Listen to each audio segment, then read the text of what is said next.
बड़ी खबर आपको बताएं, शिवसेना नेता उद्धव गुट ने केंद्र सरकार पर सवाल खड़े कर दिए हैं। आदित्य ठाकरे ने केंद्र सरकार पर हमला बोला। पहलगाम आतंकी हमले को लेकर सरकार पर सवाल दागे हैं।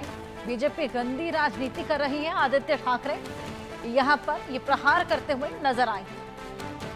आदित्य ठाकरे जिन्होंने केंद्र सरकार पर हमला बोला, शिवसेना नेता उद्धव गुट ने केंद्र सरकार पर सवाल खड़े किए हैं। केंद्र सरकार पर यह हमला बोला, पहलगाम आतंकी हमले को लेकर सवाल करते हुए और सरकार को घेरते हुए नजर आए हैं। कहते हैं बीजेपी गंदी राजनीति कर रही। तो ऑपरेशन सिंदूर पर विपक्ष की सियासत,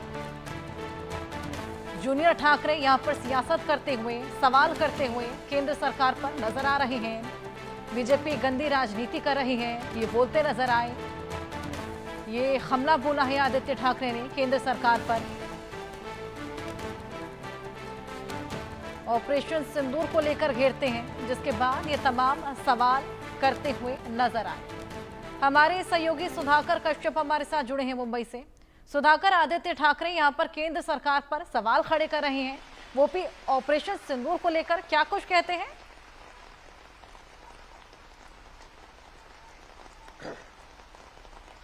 आदित्य ठाकरे का कहना है कि ये जो आतंकी अभी तक पकड़े नहीं गए हैं और ये जो ऑपरेशन के बारे में भी उनका कहना था, उनकी टिप्पणी थी।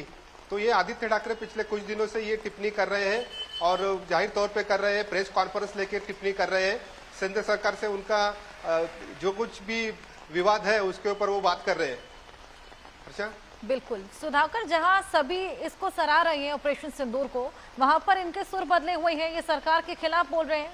क्या कुछ उन्होंने कहा है, आइए ये भी सुनवाते हैं, फिर मैं आपके पास वापस लौटूंगी। सुधाकर, हम कर रहे हैं मांग, क्योंकि अगर आप देखें तो एक तरफ दुनिया भर में हम सब एक है और सब सारे ऑपोजिशन पार्टीज हो, रूलिंग पार्टी हो, सारे लोग दुनिया भर में जाके पाक बेस्ड टेररिज्म को कैसे नष्ट नाबूद करना चाहिए ये बता रहे हैं। लेकिन दूसरी तरफ भाजपा के कुछ नेता गंदी राजनीति ऑपरेशन सिंदूर का नाम लेके हमारे देश में करने, उसी के खिलाफ हम लड़ना चाहते हैं। और ये भी सच आना चाहिए कि वो जो आतंकवादी थे वो कैसे आए, क्या वो पकड़े गए हैं, कहाँ गए हैं, कि भाजपा में उन्होंने प्रवेश लिया, ये भी पूछना जरूरी है।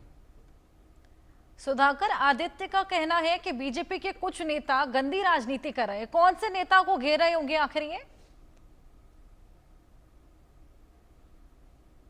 ये जो है महाराष्ट्र के जो देखा जाए तो बीजेपी के जो नेता है, सीएम है, और बाद में महाजन जी है, गिरीश महाजन जी है, ये बावन कोये जी है। इनका जो हमेशा जो बात रहती है वो बीजेपी के बड़े नेता है और बीजेपी के लिए उनकी बात होती है। यही नेता जो है वो जो पूरी बात कर रहे हैं इतने दिनों से, तो इसीलिए आदित्य का जो रोक है वो इन्हीं नेताओं के खिलाफ है कि ये जो नेता है बीजेपी की बात करते हैं और जो भी बात करते हैं, लेकिन ये देश के बारे में बात नहीं करते, ऐसा उनका कहना है, आदित्य का कहना है।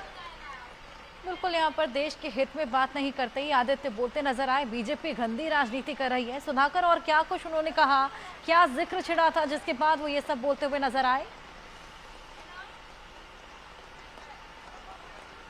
उनका कहना है, स्पष्ट है कि आदित्य पिछले 2-3 दिनों से कंटिन्यूअस कॉन्फ्रेंस ले रहे हैं और ये कॉन्फ्रेंस में वो बीजेपी नेताओं पर टीका टिप्पणी कर रहे हैं। आज पहली बार उन्होंने पहलगाम का मुद्दा उपस्थित किया और इस मुद्दे पे बीजेपी किस तरह से राजनीति कर रही है ये उन्होंने बताया और टिप्पणी की है। और ये उनका जो कहना है कि बीजेपी ये सब बता रही है, लेकिन इसमें कुछ सब ये उनके वादे हैं, उनके जो कार्रवाई है सब खोखली कार्रवाई है, खोखले वादे हैं, ऐसा आदित्य का कहना है। लेकिन एक और सुधाकर, हम देख रहे हैं विपक्षी दलों का भी समर्थन मिला है ऑपरेशन सिंदूर को लेकर, सभी ने सराहा है। तो आदित्य ठाकरे के बोल क्यों एकदम अलग नजर आ रहे हैं? आदित्य ठाकरे विरोधी पक्ष के नेता है, बड़े नेता है, शिवसेना के नेता है वो, तो सीधी बात है, वो तो उनकी तरफदारी जो है करेंगे नहीं है।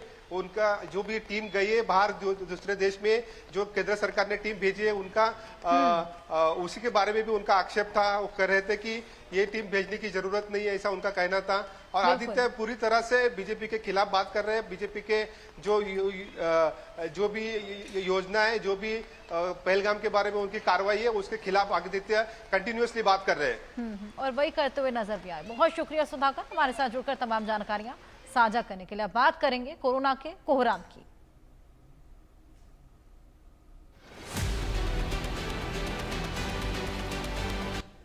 तो देश में तेजी से कोरोना